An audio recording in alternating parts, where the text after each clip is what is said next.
Just like the seeds, everything has a name. Everything has whakapapa. Just like the seeds that we put into the ground.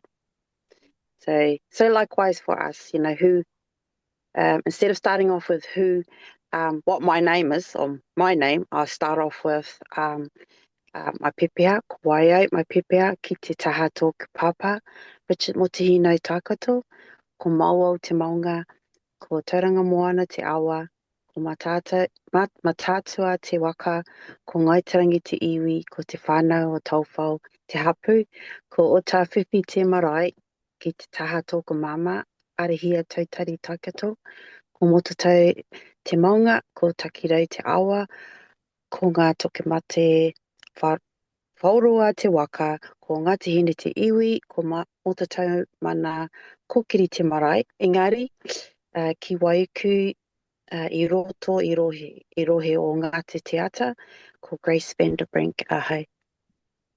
Kia ora. So what I said there was, I talk of my parents, I talk of I acknowledge my father and my mother, and I acknowledge the places that they were brought up in. And my dad was brought up on Matakana Island, Tauranga, and then my mum was brought up in Kawakawa, Ngāti Hine, Motatau Marae. So that's where my mum comes from. And then they met and they brought us here to Waiuku. That's where Dad found work, and there's 7 of us kids in my family. And so, yeah, that's my upbringing. My parents were people, they were food gatherers, because that was from their upbringing of my mum from up north. They used to get all the migrating eels. So from up north, around the Northland side, they would the eels would come into the swamps close into the land, and that's where they hunted lots of tuna or eels, and they smoked them, and that was their most. That's what that place was great for gathering food all around there. And then on the island, in Matakana Island, my dad, they did lots of fishing and food gathering, pipis, mussels, all the kaimoana on the island. And so when we came here to Waiuku, it's more of a farmland, rural farmland. So I was brought up in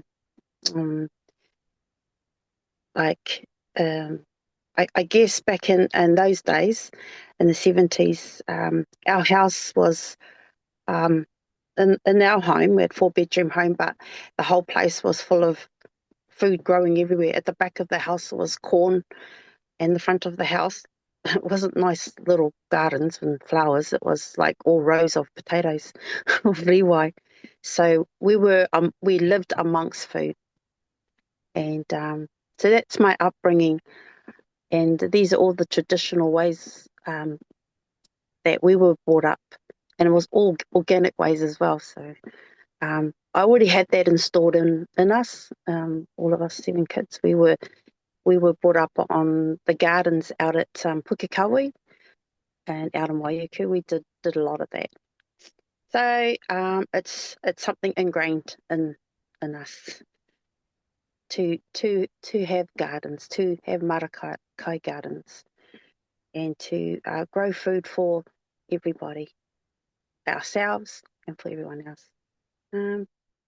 Okay, a little bit about the composting side of things and the growing gardens. They grow. It goes hand in hand. So both the gardens and composting is something we were brought up with. So every time all the scraps would gather all the scraps in the house, that was a job for one of the boys, was to always dig that into the ground. So there was always a backyard, and we'd put that would go straight into the trenches or into a dug-up hole in the ground. And so those were natural practices that we were brought up with, to always put everything back into the ground and then that was our natural fertilizers. So over time, that kind of was something that I just carried on. We just carried on with it, and then sharing that with our community. So it was something I was brought up with, but then take it to the community, and we ended up in our charitable trust, Maramaho Ministries Trust, was founded in 1984 by my parents, they who brought us up in a Karakia home, where Christian faith, beliefs and practices aligned with our te ao Māori tikanga values and principles. So that was a very, always acknowledging that who created the sun, who created the rain, the air, and the earth. So it takes me back to, Genesis chapter 1. It's a biblical scripture. God created the heavens and the earth. And so that's something that we were brought up. It's installed in us, and I acknowledge that. I do acknowledge my te ao Māori way of thinking of our atuas, but then I also acknowledge that you need to think about who created the heavens and the earth, and that's something that I acknowledge all the time. And so giving karakia is a way of always stopping and thinking about and being thankful about everything we have. So that was a normal practice. It still is, and I still take that with me. So karakia is not just when you go to church and when you're in a building or when you're in front of people. Karakia is with you. It's your awakening your wairua to everything around you, even in the kai garden, wherever you are, that you stop and think about. To acknowledge your wairua, that you're awoken to that wherever you are, wherever you go. What else I wanted to say? I think the point of difference that we have, that our ministries trust have, is our long-standing. So we're a long-standing organisation of our community in Waiuku, and that we have been demonstrating that for over 20 years in our community development in an Auckland Council building. So if you can think of a small building, it was a rejected building. There was nothing there. Next to that was a garden or some spare land that was nothing growing on it.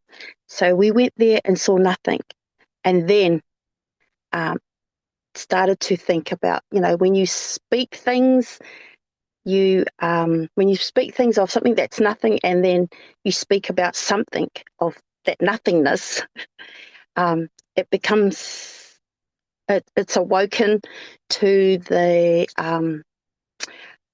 so what I'm saying is, when you speak words over something, it takes action, things happen. When you just say things, positive things. So we were asked from the council, would we like to, and we were given the opportunity to run the building, because it was rejected, no one wanted to run it, so we took it on. So from nothing to something, and then we looked at the land next to the building, and we asked the owners of the land, could we use it to grow food? And they allowed us free use of the land, and that's been the case for over 20 years now.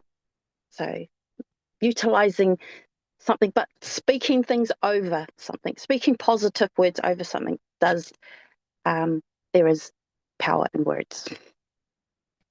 What else did I want to say? Yeah, so I suppose our ministries trust has been,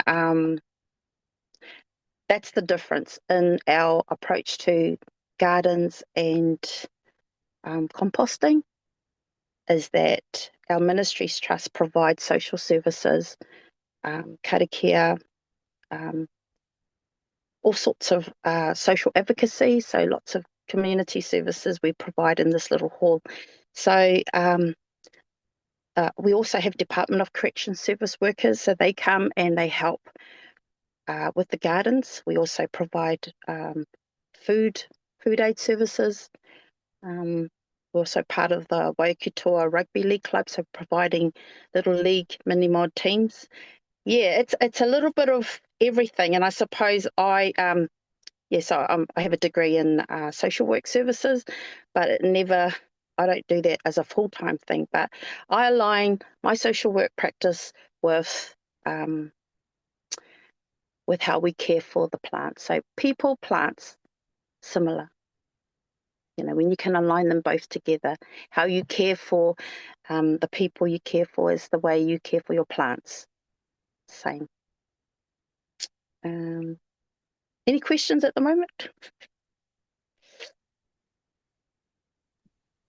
You're doing a great job, Grace. Yeah. Do you want to talk about your 7 composting bays next? Yeah. So we've been I at think this place. also, Grace, like for people Yeah. that don't know where it is in Waiuku and like Oh, the yeah. size of the garden, like it's Yeah. big It's land that yeah, it's a huge land. But we didn't want to use the huge land. We weren't there to occupy the whole lot. We only needed enough that we can grow food, enough for those who volunteers and people who come and help out. So we just keep it to what we need. We don't need to take the whole lot. So, but we are now thinking of our composting a little bit more serious, and we need a lot of that land, especially the grass, for our nitrogen for our composting sandwich. And there's a lot of grass. so, So, so just because we don't have like photos, like the whole oh, land is it's it's about, like 3 acres and you've got yeah, vegetables in 1 acre or yeah. So 3 acres of land. It's all, most of it is just in grass. It's not been utilized, not been used. And we only use like a half an acre just for our vegetables and our composting stations. We have about 8 stations. Um, So when someone walks into the gardens, they're signposted with in te reo and in English, all sorts of whakatauki or proverbs or thoughts, songs, karakia. When you first walk in, you're welcomed by the entrance of these of our signages. So when you first walk in, on the right hand side, we've got a pātaka cupboard. So it's full of food, um, food that we gather and that it's donated, that people are trading, sharing cupboards. So we care for that, look after that. So you're welcomed by a pātaka kai cupboard staring right at you. Then as you so there's a pāmunoke worm farms. So worm farm, there's a wera wairako hot compost, a cold compost makariri wairako, ipu poaka a pig bin, puna hatia kai, puna hatia kai, indoor bokashi, leaf and stick compost, pero rau me te rako, parakai kua totahia ki te one trenching. So it's a one word trenching, but it's got, parakai kua totahia ki te one. And then pataka kai. And then, that's it. And our bokashi, we've got our bokashi, fermenting food, kai. So those are when someone walks in with their bucket of scraps and whatnot, and they can choose these different, and they're all signposted. So, yeah. Why 8? Because, and I've also got another one. We've got some, what was it? What was the name that? I was at the Māra Kai with Grace today and it's like a 6-bay pallet compost system, but 3 of the bays are closed in on 4 sides. And so I suggested to Grace that it could perhaps be a Johnson suit. Like, and I think Tim is a bit of an expert on the Johnson suit. Like these sort of pallet-sized, long, like rectangular shapes that are all lined with weed matting, and there's 3 of them in a row. Could that work? Johnson Sue. Anyway, I never heard of that, but I thought, okay, we can add that as another option that people. And so what it is, it's just lots of compost that's just left there to rot for a long time, and it's not touched. It's just rotting and rotting, piling up. Yeah. So another thing I'd like to try is that no dig composting. I'd like to give that a go, but because we're so we are in a community hall that's owned by council, and so we're the leases of the building, and so in that area that we're in a cul-de-sac, and there's about 1,000 homes, so there's a lot of families living in these homes that are in walking distance, so it's very close for them to come in with their buckets or their trolleys or whatever, and they can empty their scrap. So at this time, I think all the scrap bins, the council scrap bins, only went as far as Pukekohe and Waiuku missed out, so we don't have scrap bins. Yeah, and so I saw this as an opportunity to, ask for help there. That we would like to put our hand up and say, yeah, we'll be a composting, a community composting gardens. So yeah. Probably, yeah. Just looking at my little book here. No te raurou e ngā katoa o te raurou ka ora te manuhiri. So with your food basket and my food basket, the people will thrive. That is our main whakatauki, or one of our main ones that we use in our gardens. And it's not just dropping your food and exchanging food and sharing food. It is about food of knowledge as well. So your knowledge of, sharing that with people. It's not for me to keep. You need to share that. Can I pop in a couple more questions? Yeah. Things that I know that you and I have talked about that I'm like, I want you to share this with the whole network. So one of them was within the Huapara Kore program, although we're looking to grow kai atua, pure food, you have a particular perspective on rescuing plants that I think needs to be spoken. Yeah. I found Huapara Kore quite strict about what you are allowed and what you're not allowed. But we actually connect to a seeding company, and they have so much that they'll throw away and waste. And I saw that as you can't kill those little things. There's still life in them. We'd love to whāngai them and take them back to our place and put them into so they're growing by chemicals, but then we take them on, whāngai them and grow them organically.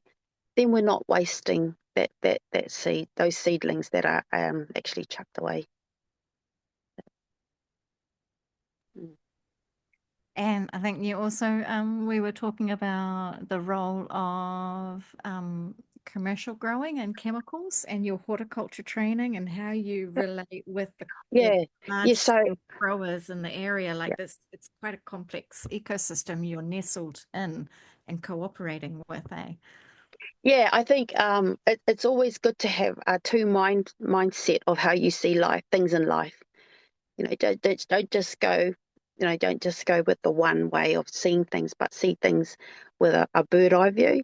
And so yeah, straight after I did my study in social work, I wanted to do my study in horticulture. So I did my horticulture study. And at Franklin Agritech in Juri, it was close by to home.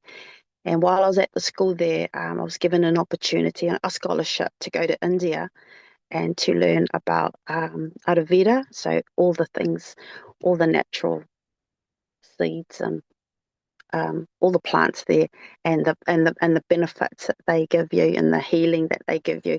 So yeah, food. There is healing in food. Food is medicine. Yeah. So I learnt that when I went on a trip with some other people from Te Wānanga or Awanuarangi.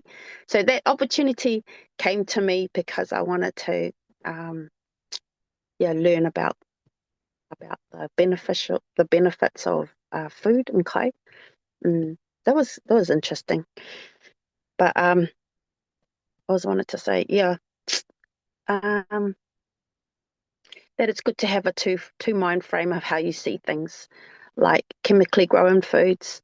I did that study for a year in the nursery production. So I was with a company here that grow a lot of the seeds for all of Auckland, and also knowing my upbringing of how I was taught, there's no chemicals. Everything is put back into the earth and growing naturally. Mm-hmm. Could So I that ask was a interesting. question? Could I Yeah, ask a question, Grace? yeah. Um, one of the things I really enjoyed about the first day I think I met you and we Yeah. worked on some composting was that it was really fitting inside of a larger picture of uh, food waste, food rescue, food Resilience. redistribution, Yeah. um, and community, and of course, ultimately the compost growing food as well. Uh, Yeah. I think there's an important bit there that you might be able to unpack, like how or why is it that that it seems to make sense to me anyway that composting is something that's slotting in among those things, Mm. and it doesn't always work well for some organizations who are trying to do especially food redistribution Mm. without some of those. Could you speak to your experience in that, or what you find works well, or even advice for other organizations who are either growing food and not redistributing it, or redistributing food and not doing composting or something like that? Oh yeah. Yeah, I know some places in the city, some places in town, they they're doing the food distribution, but they're not, like all the leftovers and all the other bits are just thrown into council bins or something. But yeah, you need to have they need to have a bit of dirt or raised gardens or something to put it back into, or compost bins or something, or even yeah, I do love the carbon cycle bins because um, they're handy and that like everything sits in there and that protects all the you don't get rats and vermin and all that. They can't get through it because it's really good. But yeah, that's how I would answer that is yeah, you got it. That's all got to flow with it, with food distribution and having pātaka cupboards. They go hand in hand. Bruce, would you say that part of having that work is like having such good relationships with the large scale growers and where the food Oh is yeah, coming from? Like, did you get a van through? yeah. It's because yeah, whanaungatanga and making those connections with with businesses, with places that that's important. So we did that through we went to pick up lots of kiwi fruit. Can you remember that? Oh no, you haven't been with us, but yeah, we went to pick up lots of kiwi fruit, and we've been doing that since COVID 2019. And Punchbowl, the company, gave us some funds to get a larger van, a big van, because we're doing them a favour going around delivering fruits in schools in Pukekohe and Waiuku. And so with that, they give us extra fruit to put into our parcels. And not only that, it's those relationships with every kindy and every school. So I asked I asked them if they could give a letter to every school in kindy that we drop food off to, that if they could do um, a a give back, like collect lots of canned foods and dry stocks, and then if they could donate that back to us, because we're not employed by Punchbowl, we're doing them a good deed. And so we've got about all these schools that are going to give us collections of foods. So yeah, so we give out the fruit for the company. They get the good word. They also give every school in kindy a letter to say, could they during the year collect food stocks for us because we do a food aid service and we do food parcels. So you know what I'm saying? They give back, they're looking after each other. And we've also just got our ECE accreditation for our community playgroups. And anytime I need fresh hot Play-Doh, not Play-Doh, if I need anything from any of the kindies, like some flyers done up or whatever, they're willing to help. And they have the knowledge of how things are run in ECE. So they always say, Grace, what do you need? So we just got that acceptance yesterday, that we're an ECE accredited community playgroups. And the kindies are helping me. You know, if I ask for help, they give help. If they're doing events and stalls and fundraising events, they'll let me have a store so that we can fundraise for our petrol and other things that we do. You know what I mean? They're caring for each other. I think that there are so many examples of just the amazing work you do and that concept of mana that's baked into everything. And I don't know how much time we have, Caitlin, but I think like Grace, you would make the most amazing mentor for anyone that wants to bring that sort of community service aspect into the composting and the urban farming or whatever people are doing. But are you open to people reaching out Yeah, for of course. advice and to visit and to learn? And Yeah, by all means. If anyone wants to know, if you want to come around, and we'll look after you, and you can come and meet our group and just make our home your home.